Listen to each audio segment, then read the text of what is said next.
I'm on a mission to beat 100 video games every year, and I just finished replaying Rise of the Ronin.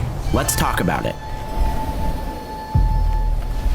I technically already beat this back in March, so obviously I'm not going to count it twice toward my goal of 100 games this year, but to be honest, I didn't really beat it so much as it beat me. Everything started out great, but I began to notice rather quickly that I was having a lot of trouble beating the bosses, even more than usual for a game from this developer, like fights straight up seeming impossible. And it's just one brutal boss after another in this game, so I eventually got fed up enough that I bumped the difficulty down to easy, just so I could get through, which is something I almost never do. And of course then it was too easy and I just blew through the rest of the campaign without having any real fun at all, and worst of all, I ranked it way lower than it deserved because I ruined it for myself. Many months later, when I looked back on the games I beat this year, Rise of the Ronin stuck out as a monument to my failure, and I just couldn't close out the year leaving it like that. So I booted it back up and started a brand new save file, and this time I found it to be a lot more reasonable, although I'm still having trouble understanding why. I did do a bit more side content this time around, but I went back and looked at my old recording and my level wasn't really any higher, so it's not like I was overpowered. At the end of the day, I think it was just probably a combination of deciding to be patient coupled with the fact that I was simply better at playing because I had more experience. And now that I can see the game more clearly for what it really is, I can tell you that this is maybe not a masterpiece, but if it's not, it's just shy of that. The staples of what make modern Team Ninja games great are all here: the brutal but fair difficulty, the numerous fluid combat styles, and all the glorious colored loot you can carry. The boss fights are incredible, and while I did have a much easier time with it on the second attempt, it is not an easy game, and some of the later bosses are extremely tough. The biggest difference here from games like Nioh and Wolong is the sprawling open world, which is still a ton of fun, but personally I prefer the more Souls-like level design of their previous titles. I originally had Rise of the Ronin ranked at 26 among the games I've beaten in 2024, but my newfound appreciation for it convinced me to bump that all the way up to number 6. Its all-time rank previously sat at 148, and after my second playthrough and re-evaluation, I now have it sitting comfortably at 29, which is much more in line with what a great game like this deserves. Replaying games is something I've just started doing in my free time, and I only do it if I have a very specific reason like this one. But I did just start replaying the Resident Evil 2 remake because the first time I neglected to play both Leon and Claire's campaigns, so I'll let you know here as soon as I finish up.